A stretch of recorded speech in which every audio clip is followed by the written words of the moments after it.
eres bueno, porque eres maravilloso, porque Él es digno de todo poder y de gloria. Yo adoro al Señor porque está con nosotros siempre y para siempre su misericordia. Adoramos al Señor por todo lo bueno y por todo lo malo. Adoramos al Señor por la vida. Y aunque la muerte a mí no me gusta, la muerte se hace gustosa a mi paladar después de que sé quién es Cristo Jesús. Aunque yo no me gusta la muerte, porque me gusta la vida, por supuesto, ¿verdad que sí? Se hace gustosa, como dice el apóstol Pablo, después de entender que Jesucristo resucitó de entre los muertos y cambió nuestra vida para darnos vida eterna con Él. Aquí, cada vez que nos reunimos, lo que se da lo que está en batalla es tu vida, es la eternidad de tu existencia. Lo que nosotros predicamos es esa eternidad que el Señor le dio a los hombres. Jesucristo es poderoso porque sus palabras proclamaron eternidad. No, que Él no se llamó Dios. El que cree en mí tiene vida eterna. ¿Quién puede hacer eso? Solamente Dios. ¿Estás entendiendo? Solamente Dios. No, Él nunca se llamó Dios. El que cree en mí, ríos de agua viva correrán dentro de sí. Eso solamente lo puede hacer Dios. Jesucristo vino a clamar algo maravilloso y la iglesia tiene que entender que es mucho más que prosperidad material y mundana. Después de todo, aquel que ama el mundo más que a Dios no es digno de Jesús. Y eso es un statement bien poderoso porque en realidad si tú conceptualizas y analizas en tu corazón quién es Cristo, te vas a dar cuenta que Cristo es más poderoso que cualquier cosa que tú puedas obtener en este mundo. Tú puedes estar preso en la cárcel y ser libre como un colibrí, teniendo a Cristo en el corazón. Y así no lo era Pablo en sus prisiones.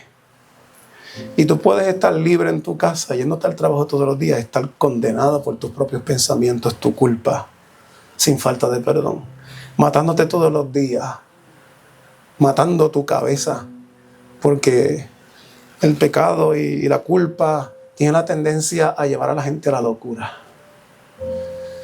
A la locura. Mucha gente está ganando dinero con eso hoy día. Es un negocio redondo. Pues la persona no quiere dejar la amargura. Y la amargura los vuelve locos consistentemente. No sabe que hay una libertad brutal donde pueden ser más prósperos. Están agarrados al dolor, a la culpa que los persigue todos los días. Pero nuestra predicación desde este altar es que hay un Dios vivo, que sanó nuestro corazón. Que nosotros somos inconsistentes, pero Él es consistente. Nosotros vamos a morir, pero Él nos dio vida.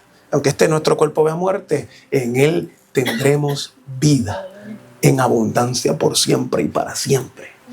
A Él sea la gloria por siempre. Quiero que usted se enfoque en esta mañana, porque lo que vamos a hacer puede ser un poquito complicado, creo yo. A lo mejor usted lo entiende bien facilito, pero el poner todo esto junto es un poquito complicado. Yo voy a tratar de hacerlo. ¿Está bien? Y si lo tengo que explicar el miércoles para aquellos, pues lo voy a tratar de explicar. Es sencillo, pero complicado. Y se trata acerca de la restitución y la culpa y el perdón.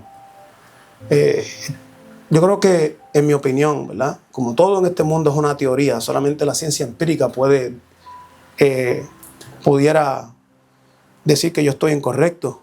Pero como esto no es ciencia empírica, sino todo esto es básicamente observación y experiencia a través del tiempo, yo he llegado a la conclusión que la culpa y el perdón que las personas necesitan de parte de Dios es lo que los lleva a ellos a vivir vidas desastrosas.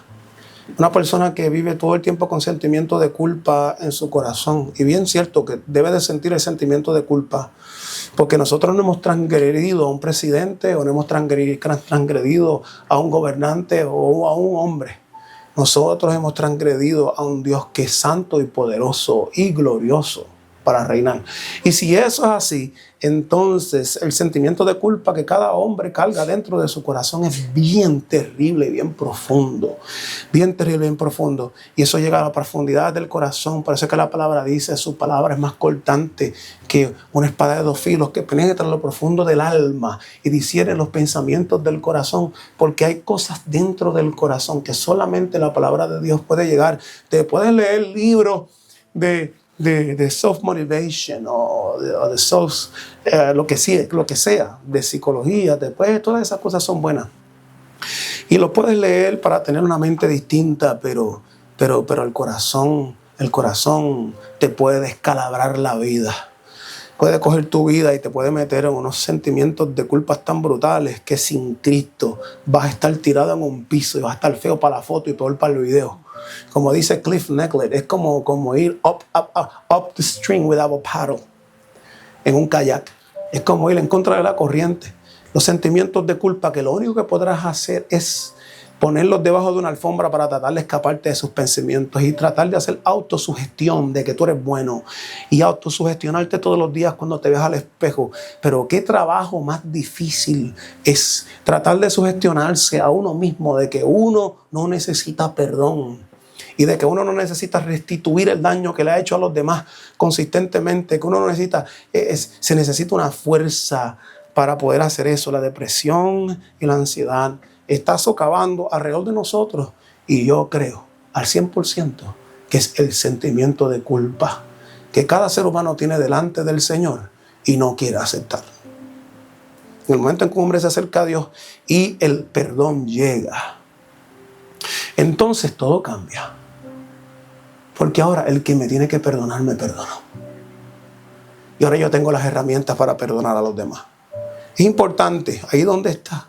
Cuando eres abusado por un padre, una madre, cuando te abandonaron, Dios dice, aunque tu padre y tu madre te dejaré, con todo yo te recogeré. Y ahí es donde entra la experiencia de la renovación y de la restitución que Dios le da a los hombres. De la dignidad que hay en el corazón eterna de los hombres. Cuando nos acercamos a Dios, yo no sé cómo una persona puede vivir sin Dios. Yo no sé cómo una persona pudiera vivir sin Dios teniendo todo esto dentro del corazón. ¿Verdad? Dentro del corazón. Y para eso, y para explicar, y voy a tratar de hacer todo esto, vamos a estar en Levíticos capítulo 5. Y vamos a leer del 14 al 16. Es el PH1. Yo no sé si yo puse el otro por ahí, vamos a ver. Pero no, yo creo que yo no puse el PH, el capítulo 5. Ahí, ¿verdad? El capítulo, espérate, a ver. Vamos a ver, vamos a empezar por este. Cualquier cosa, pues yo se lo leo de aquí. Mire esto. Vamos a leer capítulo 5, versículo 14 al 16. Y mira, se dice, mas habló Jehová a Moisés diciendo, cuando alguna persona cometiere falta y pecare por yerro. ¿Qué significa yerro? Aquellos que estuvieron el miércoles. Y tú lo buscaste, ¿no te acuerdas? Era desobediente. Era desobediente. No era intencional. No era... Ajá, búsquelo, busca la definición, búscala. Busca la definición para que la tengan ahí, para que la vean bien. Hierro, mire bien. Cuando alguna persona cometiere falta y pecare por hierro en las cosas santas de Jehová, importante, aquí está, en las cosas santas de Jehová. Cuando alguien pecare en las cosas santas de Jehová, yo creo que usted tenga eso como premisa, porque vamos a leer el otro después. Y dice, traerá por su culpa a Jehová un carnero sin defecto del rebaño, conforme a tu estimación en ciclos de plata del ciclo del santuario, en ofrenda por el pecado. Y pagará lo que hubiere defraudado de las cosas santas. Diga conmigo, pagará. Dígalo, pagará lo que hubiere defraudado de las cosas santas. Y añadirá a ello la quinta parte. Nosotros hablamos de esto el miércoles para aquellos que no estaban aquí. Pero yo quise traer esto de nuevo porque ahora esto es un mensaje que aclara el procedimiento que Dios hace para sanar y para entender y para que cada ser humano entienda que ellos no pueden pagarle a Dios nada. No pueden pagar a Dios nada. Y tú vas a ver esto, vas a ver aquí, vas a ver ya mismo una cosa. Y lo dará al sacerdote, y el sacerdote hará expiación por él con el carnero del sacrificio por el pecado, y será perdonado.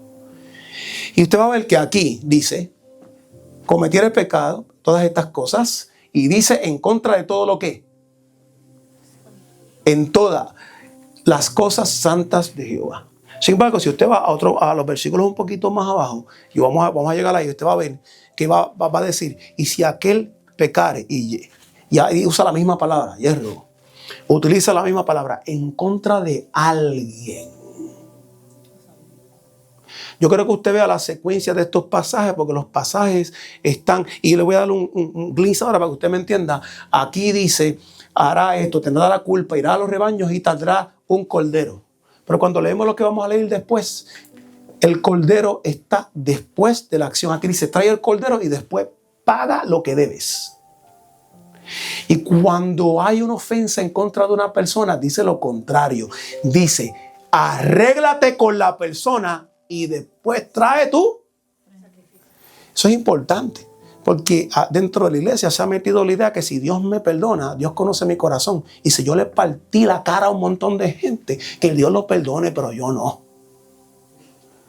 Y eso lo que crea en el corazón de la gente es un corazón orgulloso y que los enferma. Los enferma a tal manera que los puede llevar inclusive hasta la locura. Tener en ese corazón que yo sé que yo ofendía a alguien con profundidad y no ir a restituir para atrás lo que yo cometí, puede llevarte a un Alzheimer violento. ¿Sabe por qué? ¿Sabe por qué? Cargar y mirar a la persona todos los días cuando yo le ofendí, y Dios te manda a que restituyas. En el Antiguo Testamento Dios mandaba a restituir el daño, porque es fácil pedir perdón y robarle a una persona todos los días por 20 años y no restituirle lo que le hiciste.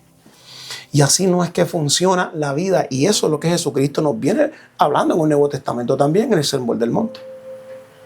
Entonces yo estuve analizando todo esto un poquito, analizando lo que traería en esta mañana, y mientras iba manejando, estos pensamientos comenzaron a fluir. Le digo, ¿hasta vez qué tú crees si nosotros hacemos esto? Amigo, no, está chévere eso, ¿verdad? Y lo único que tal vez tiene que decirle, está chévere eso, para yo comenzar a investigar, ¿verdad? Eso es una ayudita, ¿verdad que sí? Una ayudita para las cosas, y para mí, ¿verdad? Mientras iba manejando para la casa de mi hermana, para ayudarla a hacer unas cuantas cosas, bueno, yo creía que le iba a ayudar un montón, pero ya yo lo había hecho casi todo. Me llegó un tema que yo creo que es fundamental para obtener una vida libre de cadenas espirituales y emocionales. Libre de cadena. Libre de cadena. Por eso fue, Jan, que fuiste al individuo con la carta. ¿Sabes por qué? ¿Sabes por qué? Porque ya yo llevaba estudiando esto y yo dije, esto tiene que pasar todo el tiempo, no puede ser así. Y ese es el ejemplo de lo que yo estoy leyendo. Este tema es uno de los más discutidos en muchas de las áreas que tienen que ver con la conducta humana, porque la culpa en una persona lo mete en una retragila de depresión. ¿Me vas entendiendo? La falta de perdón, eso está brutal. Y esa es la causa de todos los males emocionales que una persona puede tener. Al fin y al cabo, mi papá me hizo, mi mamá me hizo, mi abuela me hizo, todo el mundo está en contra de mí, todo el mundo está en contra de mí, y todo ese rencor, esa amargura, se puede simplemente alejar de la vida, del corazón de una persona, cuando la persona simplemente decide perdonar. Y si tú eres el ofensor, toda la carga que tienes en tu corazón se desaparece cuando tú decides restituir. Dios es un Dios de restitución. Y como Dios es un Dios de restitución, Jesucristo rectifica y restituye un corazón destruido que nosotros tenemos. Usted va a ver qué maravilloso es esto. Se sabe que esta es una de las áreas más importantes para que el individuo pueda alcanzar la salud mental, ¿verdad? Y pueda tener relaciones interpersonales saludables. Porque una persona que no entiende esto, lo que va a ver es peleando con todo el mundo todo el tiempo. Me vas a entender, peleando. Se va a juzgar a todo el mundo por lo que le hizo a la otra persona. Porque lo que yo le hice se convierte en la medida por la cual yo comienzo a defenderme. Porque yo no quiero que me lo hagan a mí. ¿Me vas entendiendo? Y como a mí yo no les he restituido nada a nadie, ¿quién va a decir que alguien me va a restituir cuando me ofenda a mí? Pero si tú comienzas a restituir, tú le vas a dar la posibilidad a las demás personas que se restituyan cuando vienen a ti y cuando te ofenden. Entonces tú tienes los brazos abiertos como Cristo en la cruz, esperando que las personas vengan con su perdón a tu vida también. Se sabe que esto es algo de discusión en la vida de nosotros. De esta forma puede funcionar correctamente como un individuo en una sociedad que se ha ido desequilibrando por los tiempos. Nuestra sociedad se ha ido desequilibrando consistentemente una y otra vez. Y yo me atrevo a decir que es por esto. Es por esto. Familias destruyéndose por falta de perdón. Familias destruyéndose por no querer restituir el daño y quererlo poner debajo de una alfombra consistentemente. No, lo voy a poner debajo de una alfombra. De esto no se va a hablar. No, de esto se va a hablar. De esto se va a hablar. Entonces, importantísimo si tú quieres funcionar bien. Por eso es importante o es imprescindible que dediquemos tiempo a reflexionar sobre este aspecto y a identificar aquellas áreas en nuestra vida que requieren sanación. Hay muchas áreas en la vida que requieren sanación. Yo te invito, ¿sabes? Yo voy a bajar mi voz en esta predicación y voy a predicar bien lento. Porque yo necesito que tú entiendas por voluntad propia. Yo no voy a usar técnicas de persuasión para que tú no te duermas. Yo voy a hablar como Javier Guzmán habla. Y tú tienes que tener atención si tú quieres ser libertado por ti mismo. Entonces, en esto es imprescindible que dediquemos tiempo a reflexionar sobre este aspecto y a identificar áreas que necesitan sanación en nuestra vida y no seamos orgullosos. Si no es así, no vamos a poder romper patrones dañinos en nuestra vida. Y abrirnos a nuevas oportunidades de crecimiento espiritual. Si no lo haces, no lo vas a poder hacer. No lo vas a poder hacer, vas a estar batallando con la misma vaina una y otra vez por el resto de la vida como un disco dañado. ¿Cómo se llama eso? Como el extra que da vuelta y ping, y ping, y ping. ¿Quién quiere vivir montando el mismo caballo muerto? Yo aprendí eso de un pastor hace un tiempo atrás que se llama Tommy Miller y él dijo desde el altar, "If your horse is dead, dismount it." Y hace tiempo predicamos acerca de una rata que cuando se muere apesta. Y cuando tú no la puedes dejar a la intemperie, tú tienes que coger la rata y enterrarla para que el dolor se desaparezca.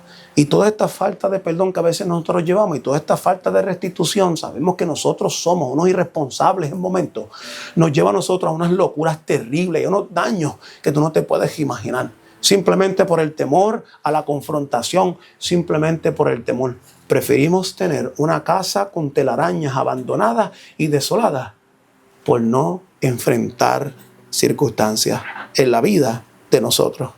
La transformación empieza cuando somos sinceros con nosotros mismos y tomamos la decisión de avanzar hacia una vida más plena. Está en tu cancha la bola para que puedas entender esto. Yo creo que ya ustedes pueden imaginar que lo que se va a hablar básicamente hoy es del perdón. De lo que se va a hablar también es de la culpa, porque si las mujeres que están leyendo un libro, saben que ahí donde está, mis emociones hacen flares around, ¿verdad que sí? Y hay triggers around que comienzan a tener estas emociones partas y muchas veces tiene que ver con todas estas cosas que estamos hablando. Las emociones internas. Yo hablo con los muchachos eso también cuando estamos en actividades, ¿sabes? Yo reacciono por lo que yo tengo en mi corazón. Y si en mi corazón hay un montón de culpa, si alguien me dice algo, yo voy a explotar como un psiquitraque, como dicen en Puerto Rico. Si yo tengo falta de perdón en mi corazón, yo voy a estar juzgando a las personas de la misma manera. Pero si yo vivo en libertad, ¿a quién yo voy a condenar? Y si yo vivo en paz, ¿a quién yo voy a perseguir? Y si en mí hay un corazón libre y unas emociones equilibradas, ¿a quién yo voy a molestar? ¿A quién yo voy a destruir? ¿Usted me está entendiendo ahora? Por eso esto es importante. Entonces, cuando una persona está bajo la influencia de los sentimientos de la culpa, es envenenado espiritualmente cada día y comienza a morir por dentro. Comienza a morir por dentro una y otra vez. Entonces, para eso, me gustaría estudiar con ustedes no solo el Nuevo Testamento, porque posiblemente me voy a tardar un poquito en este procedimiento, Nuevo Testamento, lo que dice acerca de todo esto, pero yo quiero ir al Antiguo Testamento un poquito más allá para ver cómo Dios introdujo este concepto a los israelitas. Introdujo este concepto, estos métodos y qué método pedagógico Dios utilizó para explicar cómo el perdón debe de verse. Una vez yo estaba predicando en un altar y llamé al arrepentimiento y unas personas pasaron al frente riéndose. Ay, yo me amo a mí, Dios me ama también, qué bueno. Qué bueno, porque yo me amo tanto a mí y hay uno más que me ama. Dios me ama. Ay, Dios mío, ahora somos dos que nos amamos o me aman a mí. ¿Quién más me ama? ¿Quién más me ama? Y el arrepentimiento y la restitución y la culpa y ser libre de la culpa no es venir al altar riéndose. Nosotros vemos los profetas en el Antiguo Testamento. They wept for their sin. Ellos lloraron por su pecado. Ahora la gente se convierte al frente y eso es un par y más, porque ahora tengo no solamente a Dios y a millares de ángeles que me apoyan y ahora yo voy a ser King Kong. Y cuando yo me acerco, es como si a un esposo tuyo, un hijo tuyo te pide perdón riéndose. Ay, perdón por lo que te hice. Perdón, tengo a restituirte. Porque yo no sé lo que yo hice, pero yo te quiero tratar bien. Eso no es perdón. Eso no es restitución. Y cuando yo me acerco al Señor para pedir perdón, o cuando me acerco a una persona para pedir perdón, yo no puedo ser manipulador. Tiene que haber un sentimiento real dentro del corazón. Yo no le puedo pedir a una persona y decirle perdóname por lo que si te hice daño. Porque ese es el statement más grotesco que yo he escuchado en mi vida. Perdóname si te hice algo. ¿Cómo que si me hiciste algo? ¿Cómo que si me hiciste algo? ¿Tú perdonarías a una persona, a un esposo o a una esposa que viene y te dice, después de haberte dicho todas las palabrotas que te dijo, acercarse a tu corazón y decirte, perdóname si cometí algún error? ¿Cómo que si cometiste? Así no se puede pedir perdón al Señor. Señor, perdóname si en algo te he ofendido. ¿Qué rayete es eso? Porque nosotros sí hemos ofendido a Dios. En la Biblia dice que no hay ni uno solo justo, ni uno. Ni uno que haga lo bueno. Ni uno. De su boca salen ¿qué? Serpientes venenosas. Entonces, acuérdese que el hombre cuando llega a Dios por primera vez, si todavía no ha restituido esa relación con Dios y se ha arrepentido en ceniza dentro de su corazón, todavía no es salvo. Solamente el corazón tuyo lo sabe. Eso no lo puede conocer el pastor ni aquellos que son columnas de esta casa. Eso lo reconoce solamente la persona que indaga dentro de su corazón la realidad. Y cuando mira la realidad, dice, bueno, sí, yo amo a Dios, pero me amo a mí mismo. Yo no tengo por qué pedirle perdón al Señor porque mi vida es perfecta. Porque mi vida tiene todo en su lugar. Yo tengo OCD y lo tengo todo perfecto. No hay ninguna razón porque yo soy bueno. Ese es el statement que identifica que tú no lo eres. Porque no hay nadie bueno. Cuando le dijeron a Jesucristo, Señor bueno, ¿qué dijo Jesús? ¿Por qué me llamas bueno? Si solamente Dios es bueno. Entonces, si el mismo Jesucristo lo dijo, si me llamas bueno, me estás diciendo Dios. Porque no hay nadie bueno. Con potencialidad de ser bueno. Claro. Con potencialidad de ser malo. Claro. Pero ¿quién es verdaderamente bueno? Dios. Solamente Dios es bueno. Por lo tanto, todos nosotros necesitamos perdón. Todos hemos transgredido esta vaina. Todos hemos transgredido el carácter de Dios en toda su totalidad y necesitamos un Salvador que venga donde mí y me enseñe lo que significa. Y eso es lo que Dios está haciendo con el pueblo de Israel antes de traer a Cristo en la culminación de los tiempos. Está trayendo aquí en el Antiguo Testamento cómo es que funciona el perdón. El perdón no es simplemente palabrería. El perdón no es palabrería y semántica. El perdón es una experiencia del corazón que se demuestra tras la restitución de las cosas malas que yo hago. Si yo te robo algo y te pido perdón después, pero me fui a una cena con los $100 que yo te robé, eso no tiene ningún sentido de perdón, porque te hiciste rico haciéndome daño. Y el perdón va mucho más allá de lo que la gente cree. Y por eso es que hay gente tan trastornada, porque no entiende la profundidad, y yo tampoco. Pero le pedimos al Señor que nos ayude a entender la profundidad de esto para que verdaderamente seamos libres de todas estas cosas. Entonces, yo creo que ya usted puede entender por qué estoy haciendo eso.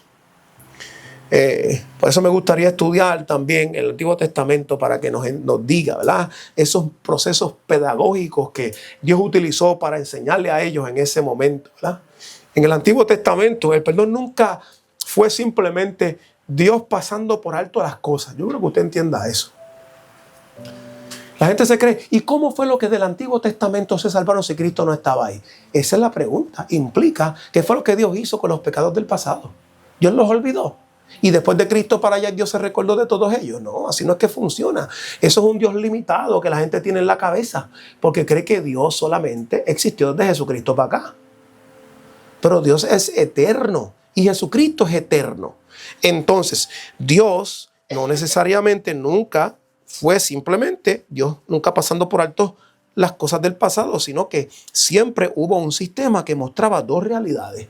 Un sistema que mostraba dos realidades. La primera realidad es que el pecado tiene consecuencias reales. Esa es la primera realidad. El pecado tiene consecuencias reales. Oye, diga pecado. Pecado. En las otras iglesias no se atreven ni a mencionar el pecado. Oye, en la iglesia de la prosperidad, pecado no lo quieren mencionar porque eso hace sentir a la gente mal. ¡Qué bueno! ¡Qué bueno! Porque el pecado es desastroso para la vida. El pecado es detrimental. Todavía yo no he visto un inmoral sexual que vea a una mujer como una mujer. Lo ve como un objeto de satisfacción sexual. Viceversa. El pecado no hace bien. Y el pecado te aleja de Dios y no le hace nada a Dios, sino te destruye a ti. Y te abre pasos para una vida reprobada, de tristeza, de dolor, de depresión y de ansiedad. Por eso es que es necesario entender que el pecado tiene consecuencias reales. Segundo, que Dios provee un camino para limpiar esa consecuencia. Eso es lo que Dios está haciendo. Dios le está enseñando al pueblo de Israel, en el libro de Levíticos, cómo se ve cuando una persona está arrepentida y qué es el procedimiento que tiene que hacer. Porque es fácil ser un religioso y pedirle siempre perdón a Dios, pero en la calle yo le insulto a todo el mundo. Pero yo estoy bien con Dios porque yo insulto porque en la iglesia es Dios y la gente es la gente. Yo no puedo decir que yo amo a Dios si yo no amo a la gente. Yo no puedo decir que yo amo a Dios verdaderamente si yo a los que yo sé que yo he ofendido yo no les pido perdón. Y no me doy cuenta de mi propia experiencia. Yo no puedo trascender por encima de un pensamiento egocentrista si yo no veo lo que yo he causado.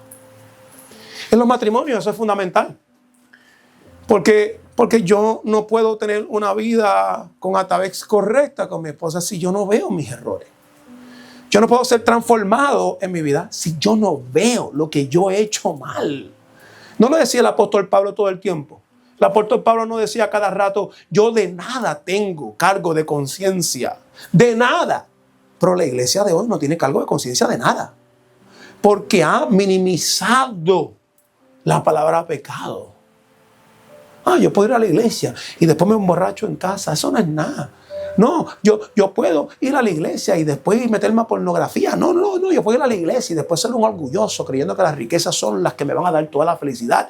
Yo puedo. No, todo eso tiene consecuencias y te van a alejar de Dios. Entonces, por eso los sacrificios no eran rituales vacíos.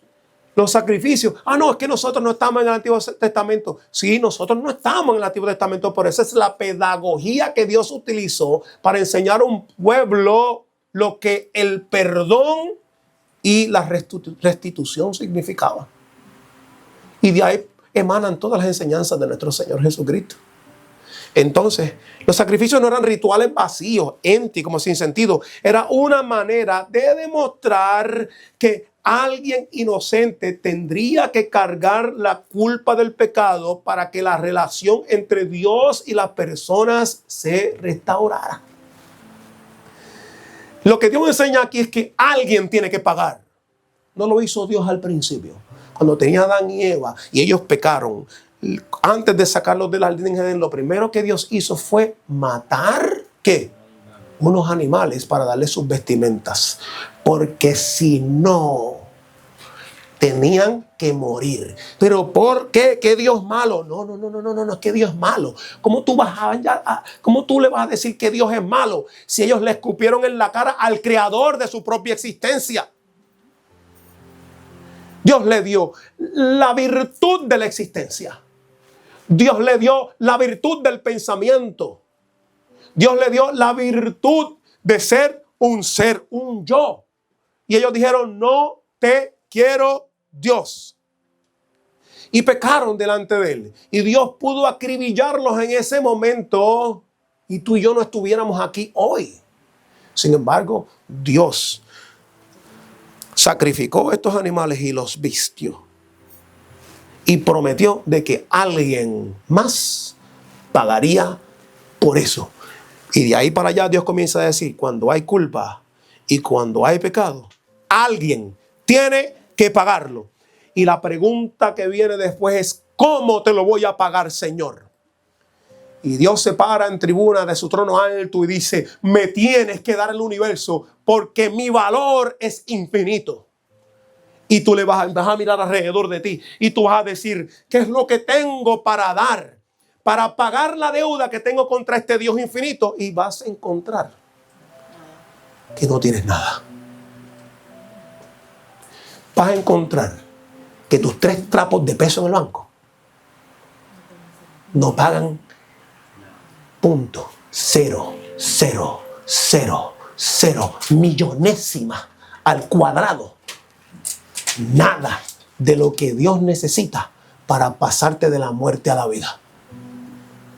Y eso es lo que Dios está haciendo aquí. Y les da unas ordenanzas para prepararlos para cuando Cristo viniera a la cruz del Calvario, aceptaran el sacrificio de su pecado en ese lugar. Y mire, esto es súper demasiadamente interesante. Entonces, el sacrificio de la culpa de Levítico, llamado Asham en hebreo, porque aquí hay 2 tipos, muchos sacrificios, pero aquí hay un sacrificio en particular el que les leí, que habla sobre el pecado que yo cometo ante Dios. Y hay un orden para acercarse ante Dios en el Antiguo Testamento. Primero sacrificio, porque si no, mira, y después restitución. Pero después está el otro que es llamado Hasham en hebreo. Es uno de los ejemplos más fuertes de cómo Dios trataba el pecado desde la perspectiva de la restauración. Para poder restaurar a un ser humano, no solamente se restaura con formas matemáticas y con formas filosóficas y con formas, pudiéramos decir, científicas o teóricas. Tiene que haber algo más allá que es trascendente para llevar a la persona a un estado mental balanceado. Porque si no, el diablo lo va a hacer canto. El diablo le va a hacer cantos por su pasado. Si una persona que ha tenido un pasado bien grotesco, sin Cristo, se le va a hacer bien difícil escapar de su pasado. Pero cuando tiene a Cristo y va alimentándose de la palabra de Dios y dice, el que esté en Cristo, nueva criatura es, las cosas viejas pasaron, aquí todas son hechas nuevas, comienza una vida distinta. Comienza a ser refrescado por dentro porque el pasado ya no lo persigue, porque Jesucristo Cristo, en Jesucristo encuentro una esperanza. Pero yo no me puedo imaginar aquellos que saben que tienen culpas en el corazón de cosas grotescas que hicieron en el pasado. Sin Cristo están encadenados, tratando de limpiar su casa para adentro y a siniestra, tirarle Windex, tirarle alcohol a todo para que todo quede, pero el diablo llega por la puerta de atrás sin pedir permiso y comienza en sueños, en formas, a influenciar todas las cosas con gente, con experiencias, con películas, y la persona comienza a vivir una vida por debajo de la realidad del potencial que el Señor le mandó a vivir. A diferencia del sacrificio del pecado en Levíticos 4, hay otros por acá que hay muchos que nosotros leímos. Léalo por usted mismo para que usted vea. El sacrificio, hay uno que se llama el sacrificio de la culpa. En el capítulo 4 vemos que hay unos sacrificios que tienen que hacer los sacerdotes por su pecado. Y después dice, hay un sacrificio y tiene unas ordenanzas. Sacrifica esto y lo tienes que tirar la sangre aquí. Y después venía el próximo grupo que era el sacrificio para la congregación. Y tienes que tirar la sangre aquí. Y después había otro sacrificio que eran los jefes y los principales que tenían que hacer el sacrificio. Y después venía también las personas normales que no tienen muchos chavitos, que tenían que hacer el sacrificio, lo que representa que en Cristo, todos estos sacrificios representan a Jesucristo. No importa que tengas bachillerato, doctorado, maestría, que haya llegado a 6º grado nada más, que tenga chavo, que no tenga chavo, que pueda o que no puedas, necesitas el sacrificio para llegar al lugar donde Dios tiene destinado para aquellos que le obedecen, que es la salvación eterna. No importa si tú eres doctor, o si eres abogado, o si eres mathematician, o si eres científico, o si simplemente eres un simple carpintero, y eso es bien difícil. O si simplemente eres de los que en la mañana te paras en la luz a limpiar las ventanas. Necesitas pagar. Y si no tienes cómo pagar, hay una forma. Y vemos ahí todos estos sacrificios que llegan. Y llegamos entonces al capítulo 5, que fue donde yo les leí lo que les leí. ¿Está bien? Y empieza el sacrificio por la culpa. Y lo interesante de todo esto es que dice, cuando te des cuenta. Dice, cuando te des cuenta de que cometiste esto, esto es lo que vas a hacer. Eso significa que hay una persona que va viviendo y de repente está haciendo un montón de cosas, pero él cree, no se da cuenta. Y de repente se da cuenta. Se da cuenta que hirió a este, que hirió a lo otro, que hizo esto contra Dios. Y Dios le dice, esto es lo que vas a hacer. Eso significa que el principio de la restauración del corazón de un hombre viene cuando se da cuenta.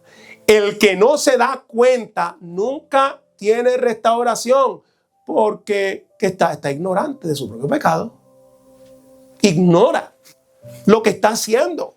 Y si lo ignora, ¿cómo va a tener restauración? Tiene que darse cuenta.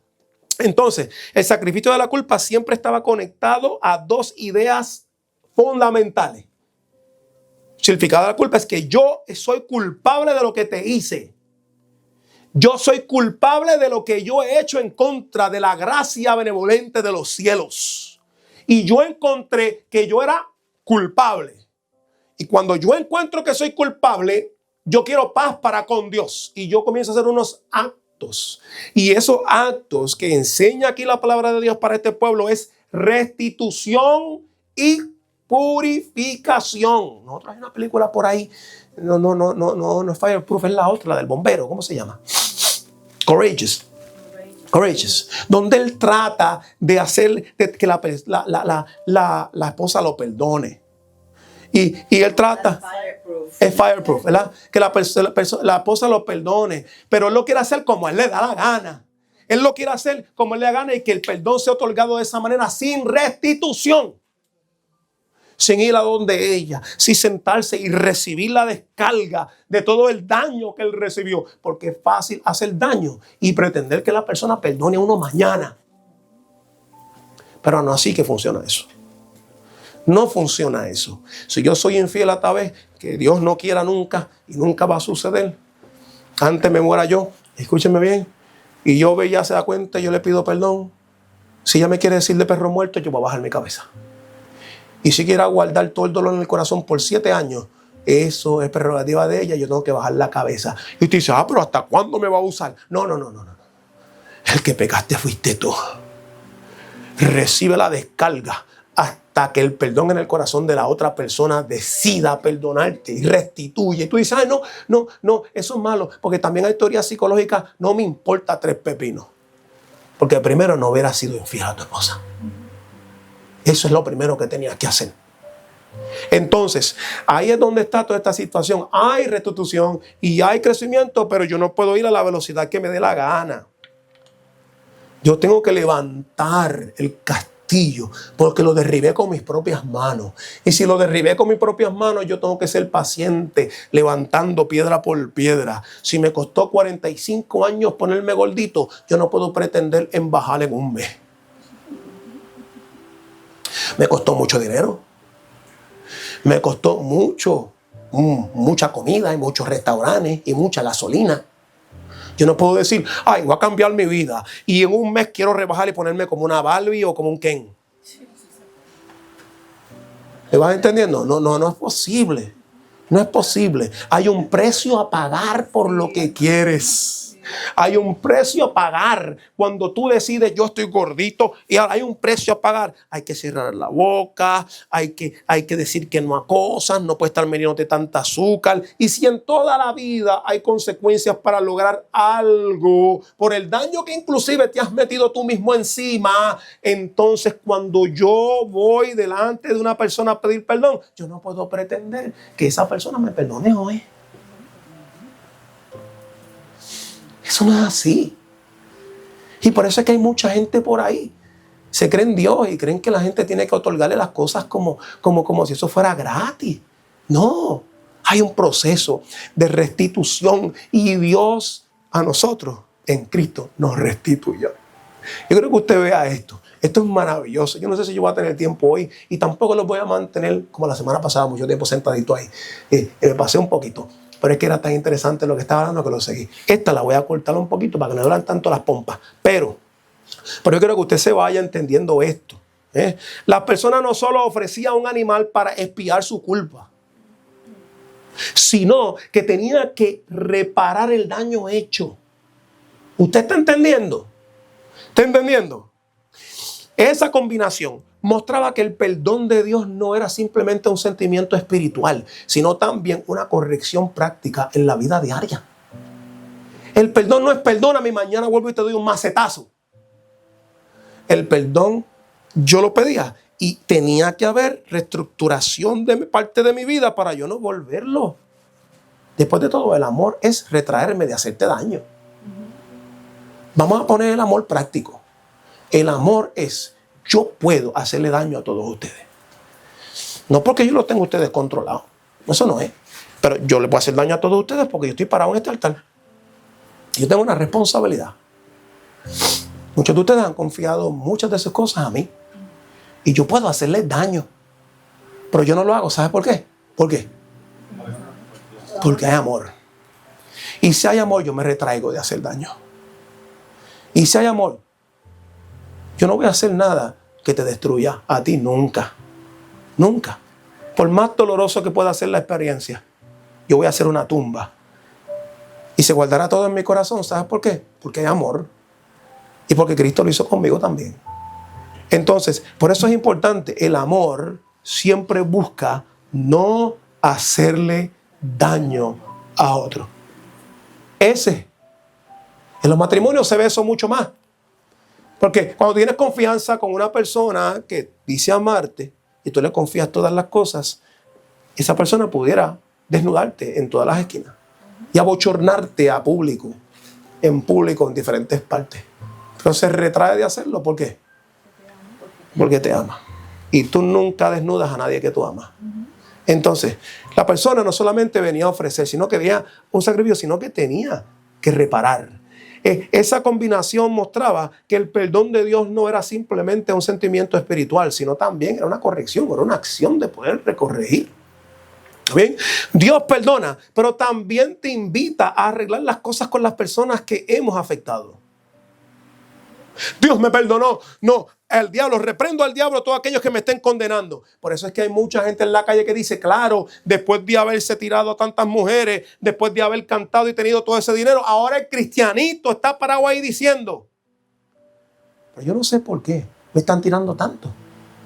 Restituye, mi hermano. Porque mucha gente te vio con un montón de mujeres. Restituye, mi hermano. Esta es tu oportunidad de brillar. ¿Sabes por qué? Porque todo el mundo te vio bebiendo en la esquina. Restituye, mi hermano. Todo el mundo sabe que fuiste infiel muchas veces. Restituye, acepta la corrección y la persecución. ¿Sabes por qué? Porque de aquí a un tiempito, mientras todos vean la consistencia de tu vida, en Dios, sabiendo y proclamando la palabra de Dios, la gente de una forma va a entender que ya tú no eres el mismo. Y es necesario el dar testimonio. Y tú das testimonio donde la gente sabe que tú no eras como tú eras. Tú eras otra persona y ahora eres distinto. Ahora tu vida es completamente distinta.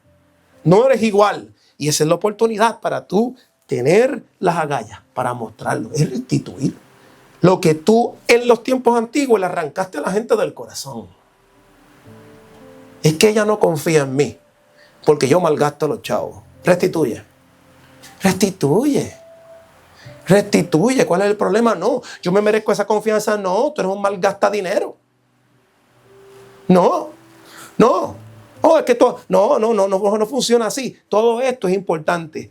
Entonces, mira, el patrón del sacrificio de la culpa deja ver un mensaje profundo. Y mire bien esto, la culpa no se borra pretendiendo que no ocurrió.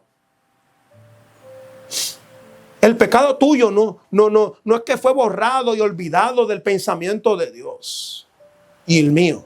Así no es que funcionó. Así no es que funciona esto.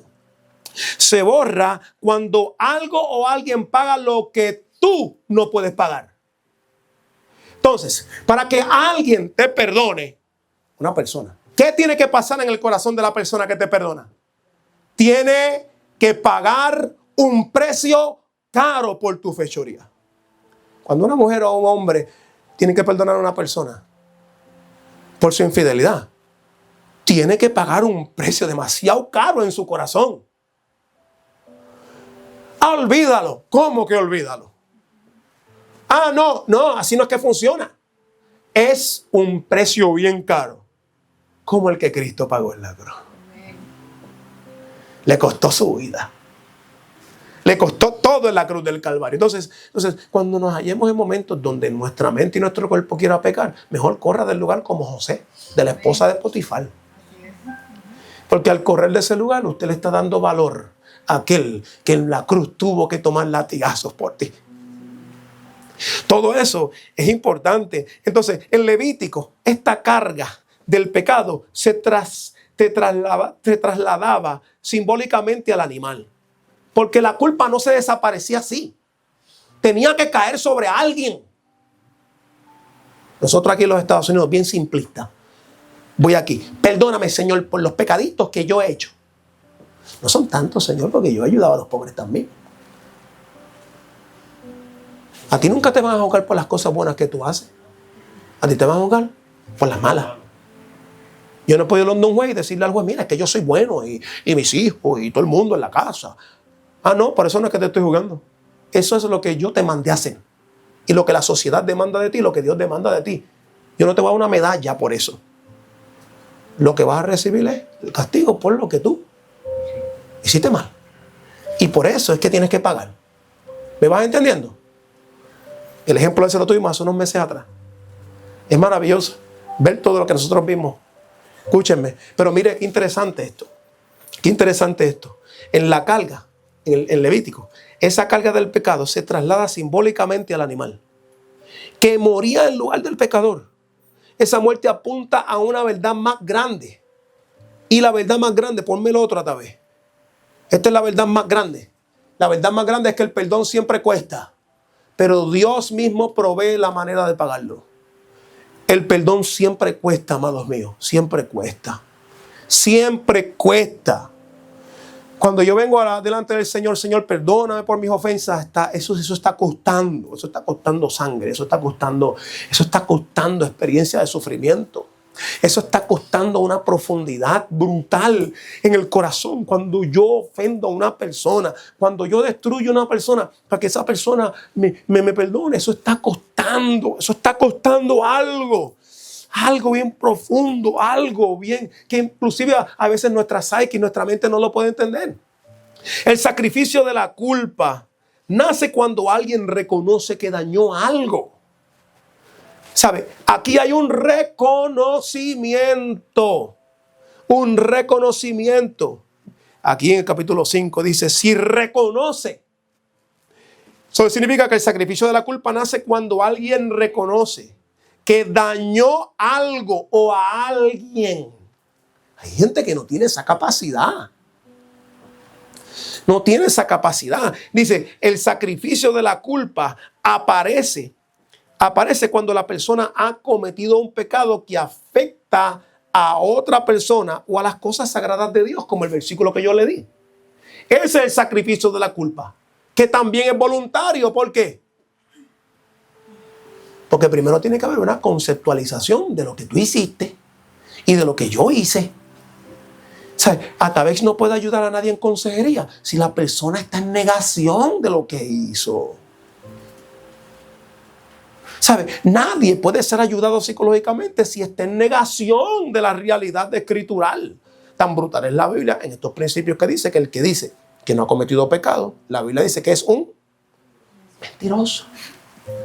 Entonces, si yo estoy en negación consistentemente en mi vida, yo no voy a trascender a una relación más profunda con Dios, porque yo estoy en negación de la realidad de la culpa que yo llevo contra un Dios que creó todo. Ay, qué pesimista, pastor. No, le estoy dando libertad. Es libertad al corazón. ¿Por qué? Porque usted va a salir pensando, oh, yo llevo esa culpa, déjame verificar. ¿Qué fue? Oh. ¿Y ahora qué hago? Acércate a Cristo. Cristo, ¿qué hago? Tranquilo, quieto. Yo voy a pagar y voy a restituir tu dignidad. Porque has puesto tu confianza y como tienes que morir por lo que has hecho, yo voy a tomar tu posición y voy a morir por ti. Tú te pones mis vestimentas y yo me pongo las tuyas. Yo soy el embustero, orgulloso, rapaz, y ahora tú eres el justificado y el santo que va a estar con ropas blancas delante del Señor. Y ahí sucede una restitución de personalidad, de identidad interior, porque ahora yo puedo ver que alguien me ama mucho más que mi padre, que me abandonó. O un amigo, o alguien que siempre me está acusando por todas las cosas malas que yo he hecho. Ahí yo veo que alguien me ama indiscutiblemente por la condición que yo pueda estar, y ahí comienza a nacer vida del corazón. Yo he conocido gente que después de haber acercado a Dios bien brutal, ellos han vivido una vida más torcida que muchos de los que yo puedo haber conocido. Y cuando salen de ahí, salen pidiéndole perdón a todo el mundo. Y cualquier cosa, perdón, mira, perdón. Y le piden 400 veces perdón a la misma persona porque han entendido el nivel y la profundidad del daño que han causado. Y Dios ama a esas personas porque bienaventurados son los ¿qué? Los pobres de espíritu. ¿Y quién es un pobre de espíritu? ¿Qué dice después? Aquellos que reconocen ¿qué? Su pecado. Hay que haber y tiene que haber reconocimiento en el corazón para una restauración profunda. Si no, no importa a dónde tú vayas, seguirás siendo el mismo. Tiene que pasar todo esto.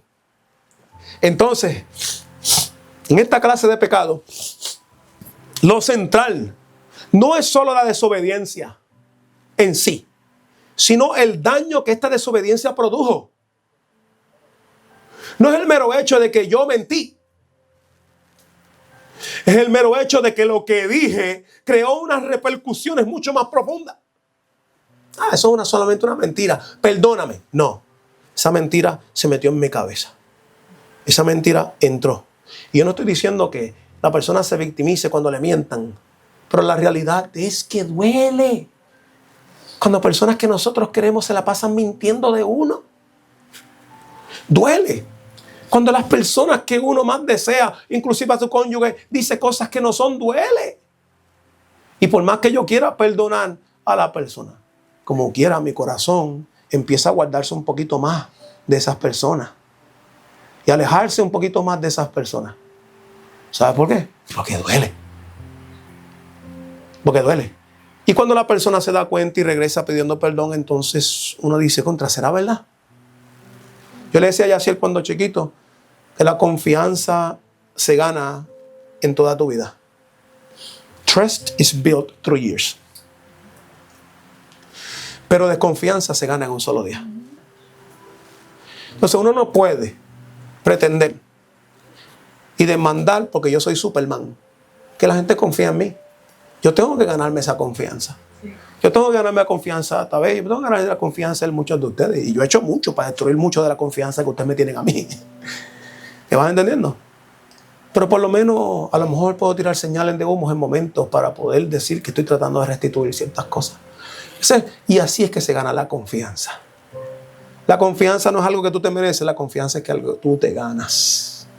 Y esa es la idea de todo esto. Dios hace todo esto porque es que es mucho más que venir a la iglesia. Esto es mucho más que venir a la iglesia. En esta clase de pecado lo central no es la desobediencia, sino es las consecuencias de esa desobediencia. Por eso es que la Biblia le llama Hasham, que significa culpa, pero también la deuda que produce esa culpa. Yo tengo culpa. Y acuérdese que el cristianismo, le voy a enseñar la imagen más brutal que yo quiero que usted se quede. El cristianismo, en Cristo, la vida siempre tiene que ser así. Usted tiene que caminar todos los días así. Por eso yo admiro a Machado. Sí. ¿Sabes por qué yo te admiro? Por lo que me escribiste. Tú me escribiste algo, ¿verdad? Y tú me dijiste, es que estoy haciendo esto, pero yo sé que esto está mal y lo debo hacer de esta manera. Y ¿verdad que sí que me dijiste eso? Eso significa que el Espíritu Santo te está tocando, mi hermano.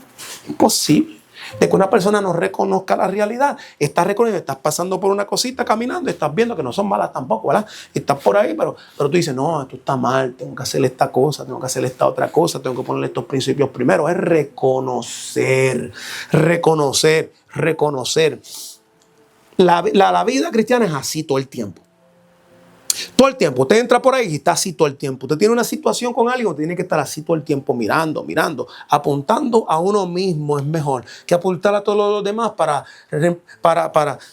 podemos decir, para que desplazar la responsabilidad de las cosas que a veces inclusive hasta inconscientemente nosotros hacemos. El Job hizo sacrificio por sus hijos. ¿Por qué? ¿Qué dice? Para por si acaso sus hijos habían cometido esto y aquello y lo otro. Eso significa que el perdón y la restitución va más por encima de simplemente tú pararte aquí y decir, Señor, perdóname. No, hay algo más profundo que esto. Hay un camino de un cambio de 180 grados. Hay algo más profundo. Me vas entendiendo que costó sangre, ¿verdad? Al presentar este sacrificio, Dios le está enseñando al pueblo que el perdón no solamente es espiritual, también afecta las relaciones, afecta lo social afecta lo práctico. ¿Usted está viendo esto? ¿Tú quieres vivir bien? Pídeme perdón. Señor, perdóname. Ahora, es más, no voy a escucharte. Pídele perdón y regresa. ¿Ah? Usted está viendo que no hay forma. Porque ¿qué dice en el sermón del monte Jesús? Deja tu ofrenda aquí y vete y regresa. ¿Y qué dicen otras? Perdona a aquellos que están ofendidos, porque si no... viste que es un ciclo entre el que tiene la culpa y el que tiene que dar perdón. No se escapa nadie aquí. Porque el que no da el perdón se llena de amargura. Y el que siente la culpa tiene que pedir perdón. Entonces es una relación entre Dios corrigiendo las relaciones interpersonales entre los hombres y las mujeres, entre los niños y los adultos. Consistentemente tiene que haber un pensamiento donde solamente tú puedes llegar a esa conclusión cuando te apuntas a ti mismo. Si tú eres de los que apuntas como los fariseos para afuera, nunca vas a otorgar perdón. Nunca vas a otorgar nada porque tú estás apuntando para afuera nada más. Y a pesar de que te hayan lastimado mucho, escúchame, Dios te demanda y demanda de ti que tú perdones. Porque el ejemplo más brutal es Cristo en la cruz, que perdonó y no merecía morir de esa forma. Entonces, aquel que está cometiendo la culpa tiene que venir a pedir perdón. Aunque se tarde un tiempito todo este proceso, porque es el proceso de transformación, ¿verdad?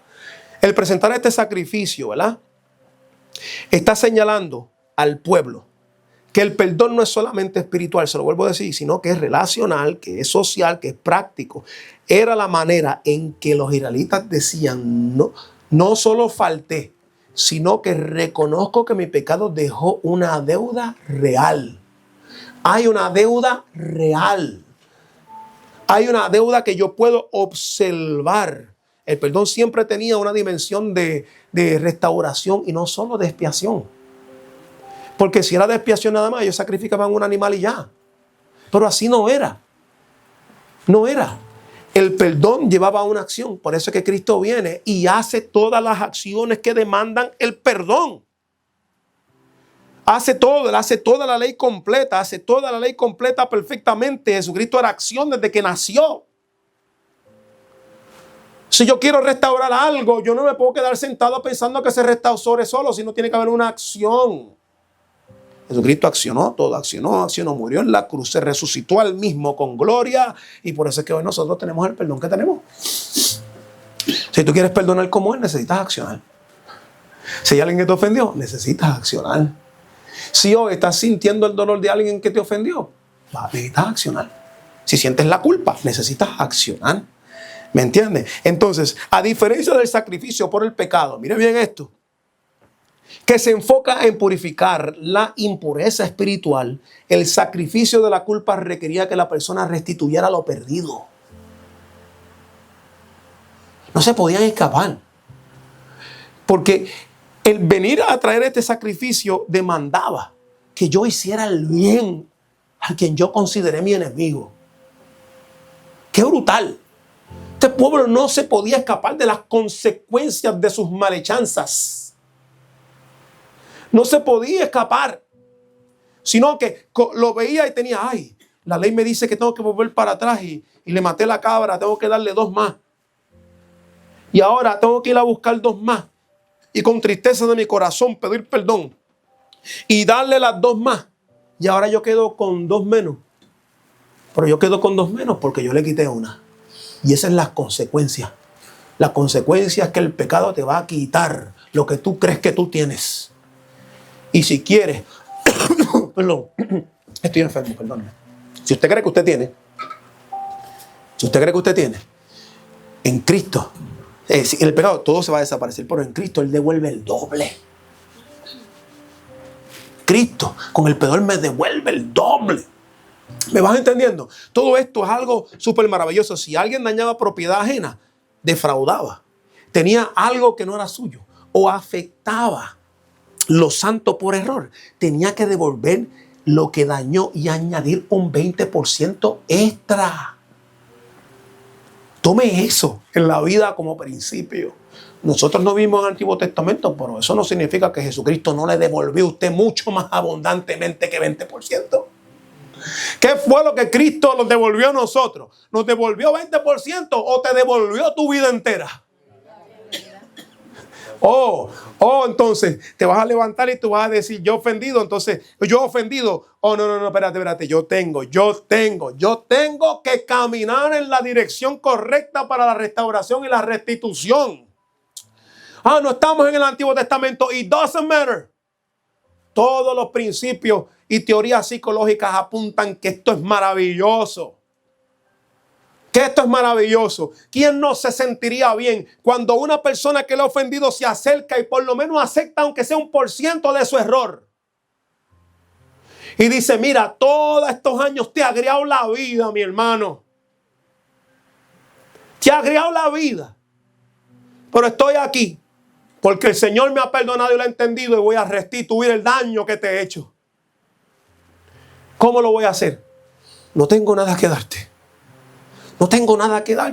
Todo el daño que yo te he hecho, yo no tengo. ¿Cómo te lo voy a restituir? Y la persona ofendida va a decir, no sé cómo lo vas a restituir. Y el que tiene la culpa le va a decir, lo único que tengo es a Cristo para darte.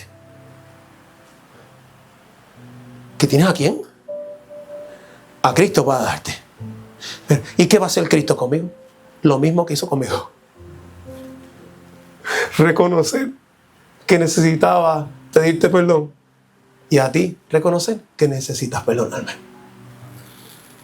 Cristo es la pega que pega todas las faltas de eslabones de conexión, que conectan las relaciones humanas.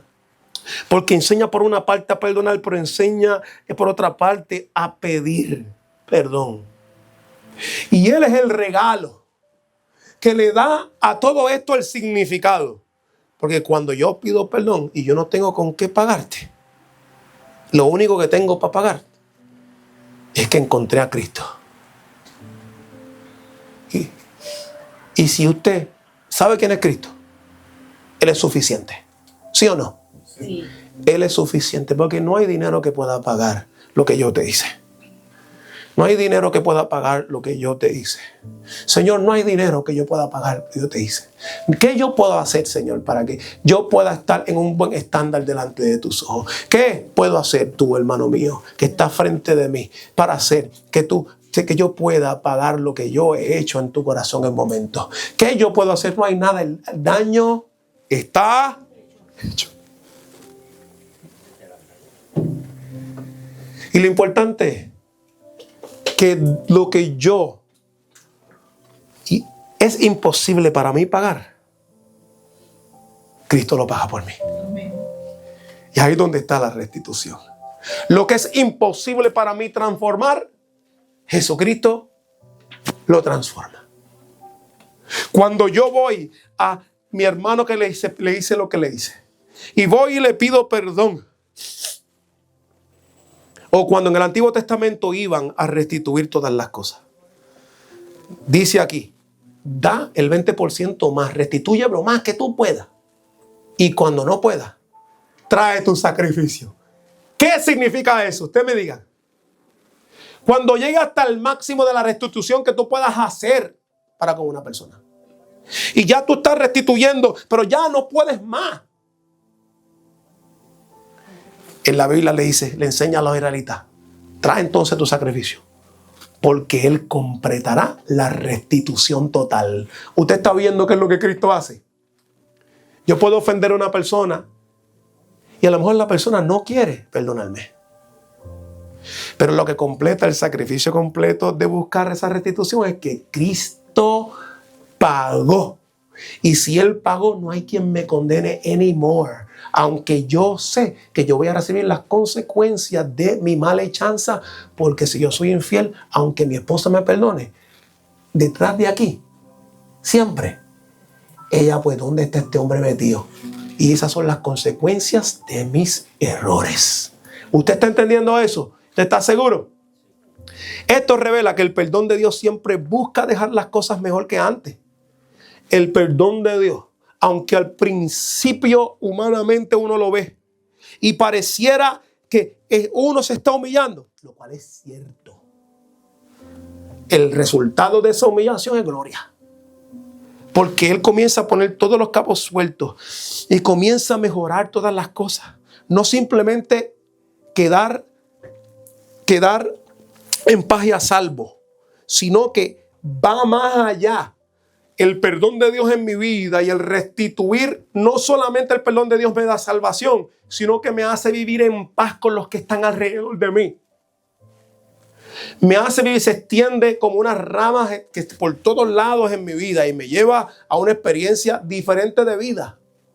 Diferente de vida por todas partes. Dios está mostrando que el perdón aquí, verdadero, incluye reparar lo que se pueda. Lo que se pueda. No es un perdón barato. Es un proceso de santidad que pasa por la verdad, la reparación y luego la expiación. Siempre hay un proceso. Siempre hay un proceso para alguien que está dando perdón y para alguien que lo está pidiendo. Siempre hay un proceso. Tarda tiempo. Tarda esto, tarda lo otro, pero es maravilloso todo lo que hace al final. Entonces, mire bien esto. Y voy a terminar con esto y seguimos otro día, pero porque no quiero que se me canse. Pero a la misma vez, Me gustaría que vaya a su casa en esta mañana pensando, porque vamos a atacar todo esto un poquito a través de todo este tiempo. En mi opinión, es la sanidad del hombre lo que nosotros estamos hablando aquí. La sanidad del corazón. Para estar dispuesto a hacer lo que Dios nos manda. Y desde el Antiguo Testamento hasta el Nuevo, ¿verdad? Mire bien, el animal inocente mostraba que la culpa exige sustitución. La culpa. Mire bien, después de hacer la restitución, la persona que traía un carnero sin defecto al sacerdote, le traía. Este carnero simbolizaba pureza, fuerza y valor. Y cuando el animal era sacrificado, la culpa de la persona era transferida simbólicamente al animal. ¿Usted está viendo? Pero antes de eso, la persona ya había hablado con todo el mundo que había ofendido. Una vez yo tenía una persona sentada en la iglesia que le pegó a la mujer. Una pelita jugosita. Y él quería que Dios le restituyera la esposa para atrás. Y mientras yo predicaba, él lloraba en una esquina, hacía ruido. Y parecía como una cabrita, llorando en una esquina. Y yo estaba agitado desde el altar. Y yo predicaba y yo lo miraba así yo. Si hubiera estado en la calle, le hubiera puesto un bozal. Pero como estaba al frente de un montón de santos, no podía hacerlo. Y cuando terminé, me le senté al lado. Y le dije en el oído, cállate la boca. Le dije así. Porque el que metió la pata fuiste tú. No fue ni Dios ni tu esposa. Deja de estar llorando tanto. Porque lo que te merece es que te deje. Y si ella te perdona, tienes que esperar. Y tienes que brindar todo lo que tengas que brindar si la quieres para atrás. No le gustó. Se fue de la iglesia. Para otra que le dijeron que Dios le iba a restituir a él sin responsabilidad y sin tener que pagar el precio. Como cuando vas a McDonald's y te hacen un hamburger en 3 segundos. Como si el perdón fuera tan fácil de otorgar. Tan difícil era el perdón. Escúcheme. Que fue Dios el que lo cumplió en la cruz del Calvario. Si no, el perdón no hubiera existido en esta tierra. ¿Usted me está entendiendo ahora? Entonces, se fue. Pero allá le dijeron, mira, Dios te lo va a devolver en creces. Dios, pero se le olvidó que a Job Dios le devolvió todo, pero después de un proceso bien largo. Pero se volvió loco, empezó a presionar, la mujer lo dejó y para siempre. Escúcheme bien, siempre hay un proceso. Es importante que usted lo entienda. Había que hacer siempre restitución, siempre. Siempre. Cuando un animal era sacrificado, la culpa entonces entraba. Después de que tú hacías todo lo posible por restaurar. En este perdón de la culpa hacia las personas. Esta parte del ritual revelaba una verdad espiritual profunda. El perdón requiere que alguien pague lo que tú no puedes pagar. ¿Lo entendiste? El perdón requiere, se lo digo, que alguien pague lo que tú no puedes pagar.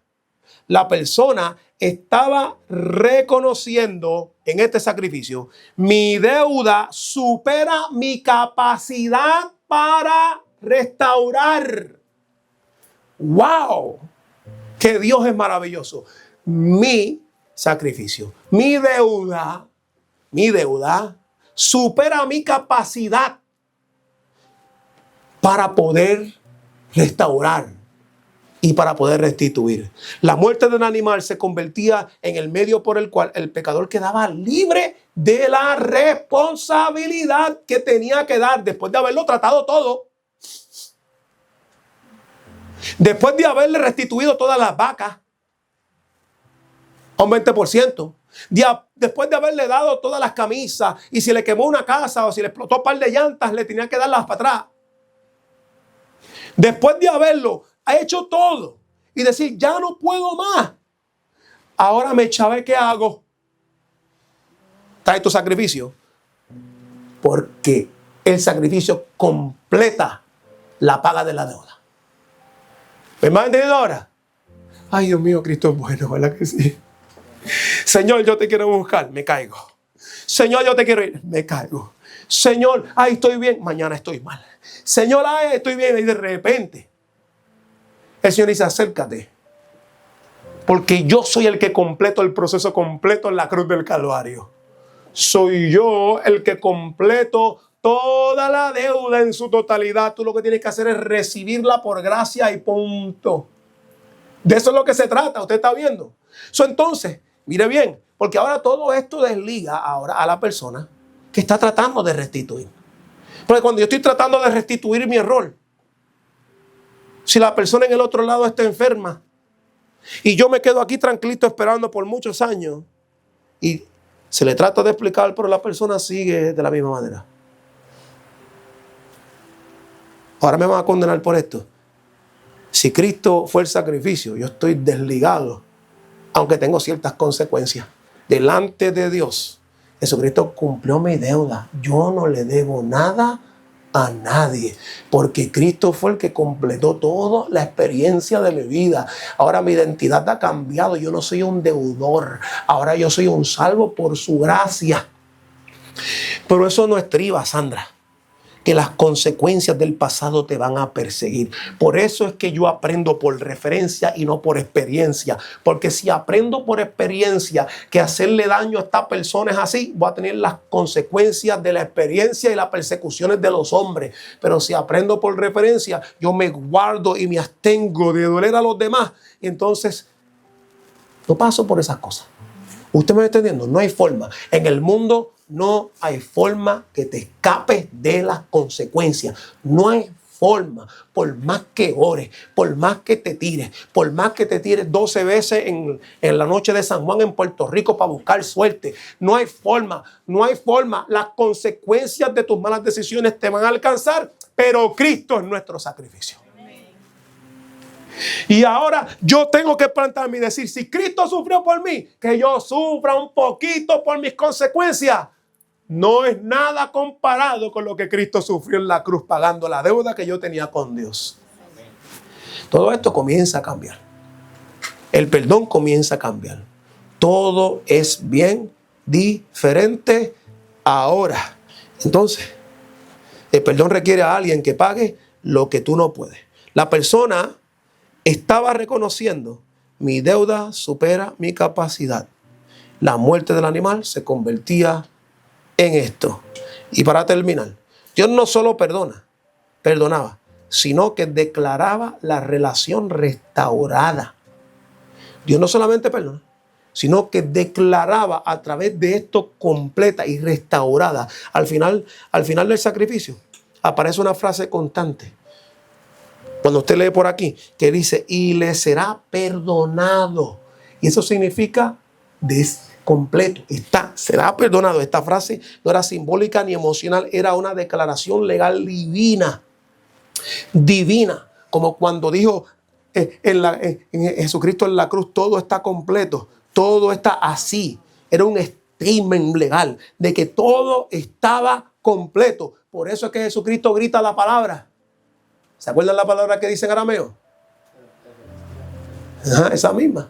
¿Está bien? Entonces, toda esa experiencia, Dios aceptaba la restitución, aceptaba el sacrificio, declaraba cerrada la deuda. El perdón en el Antiguo Testamento no era un sentimiento de Dios hacia la persona, sino era un acto completo que redefinía la relación.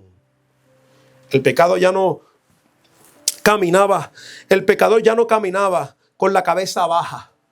No caminaba con la cabeza baja, bajo culpa. La relación con Dios quedaba limpia. Aquí nosotros podemos ver cómo Dios trataba la culpa, no para aplastar a la persona. ¿Usted está viendo? No para aplastar a la persona, sino para liberarla de todo eso que en el corazón de los hombres puede destruirle, como les dije en la introducción de esta predicación. Para librarle. Para que usted sepa que el pedir perdón es bueno. Que cuando siente culpa y ha hecho algo contra alguien, restituya. E independientemente, cuando ya uno otorga el perdón o cuando uno pide perdón y no le dan el perdón, Jesucristo es mi juez. Ya no camino en oscuridad. Ni la culpa me sigue. ¿Sabe por qué? Porque hice todo lo posible. Mas Él completa lo que yo nunca iba a poder. En la cruz del Calvario. Entonces, El propósito del sacrificio nunca fue el castigo, sino siempre ha sido restauración. Hay gente que viene y a veces no entiende esto porque creen que eso es humillación. Pero esto es humillación para gloria. Porque Dios le dio la gana de hacerlo de esta manera. ¿Sabe por qué? Para humillar a los que se creen inteligentes. Y se creen que guardar rencor y amargura en el corazón es poder. Hay gente que es rápida para poder decir, no, a mí no. Yo rapidito hago lo que tengo que hacer. Sin embargo, cuando le toca perdonar, son rapiditos para guardar rencor, pero son bien lentos para dejar la ira. Y son bien lentos para dejar que su corazón fluya en libertad. Pierden hasta sueño. Pero no hace nada más que alguien hacerle así y se llenan de las fuerzas de Goliat, en vez de llenarse de las fuerzas de Dios para hacer lo contrario a lo que la carne quiere, que es lo opuesto. El Señor me pregunta por qué eso pasa. ¿Por qué es más fácil molestarse que dejarlo ir? ¿Por qué es más fácil no pedir perdón o hacer lo contrario que hacer lo que verdaderamente destruye? ¿Usted no se ha hecho esa pregunta? Por eso es que el perdón cuesta. Yo creo que usted se vaya por ahí esta mañana pensando eso, de que si usted ha ofendido a alguien, recuérdese que esa persona no lo tiene que perdonar rápido, porque el perdón duele. Restituya. Y si usted es el ofendido, recuerde que para usted perdonar, usted tiene que sacrificar mucho de su corazón. Y para poder lograrlo, lo único que puede hacer que una persona perdone a alguien es ver a Cristo en la cruz del Calvario. No hay otra forma, yo no veo. Por eso es que vemos juicios de personas que han perdido a sus hijos por asesinos. El último que tú me estabas contando, donde perdona a un asesino, creo que fue, a un asesino, y como único llegó a ese proceso de perdón, es porque dijo, es que Cristo me ha perdonado a mí. Sí, hay otras personas que por más que tú le digas, perdóname, perdóname, perdóname, ¿verdad? Perdóname. No era mi intención. ¿Sabe por qué? Porque nadie entiende restitución y perdón si Cristo primero no le ha tocado el corazón. Y si Dios le ha tocado el corazón a usted, usted tiene que otorgar perdón rápido. Y si Dios le ha tocado el corazón a usted y usted ha ofendido a alguien, usted tiene que movilizar para restituir rápido. Cueste lo que le cueste. Y yo me atrevo, no puedo decir apostar porque yo soy cristiano, pero en el lingo puertorriqueño dice, yo apuesto. ¿Está bien? Que si usted hace eso, si usted tiene un matrimonio destruido, eso se acaba. Yo apuesto de que si usted de alguna manera tiene hijos rebeldes con paciencia, Dios va a hacer algo. Yo doy cualquier cosa. Cualquier cosa. De que si un hombre y una mujer, relaciones y comunidades cristianas entienden esto, nunca hay división. Nunca hay división. Nunca. Nunca. Porque han tenido el principio de la restitución, de la culpa y del perdón en Cristo Jesús. En Cristo en la cabeza. Gracias, Señor, porque eres bueno. Bueno es el Señor. Me despido de todos aquellos que nos están viendo a través de los medios. Esto no se ha acabado aquí, esto pique y se extiende. Pero espero que alguien haya escuchado esto en algún lugar. Si tú conoces de alguien que está pasando por el proceso de sanación interna, envíale esto. Para que de alguna manera, entre todas las cosas buenas que debe estar haciendo para superar su vida, esta es la más importante, que va a hacer que toda su vida esté completamente llena, completamente llena. Entonces yo te invito a que hagas eso, ¿está bien? Aunque hagas eso. Dios les bendiga, que la pasen bien y que la paz de Dios la acompañe. Bye.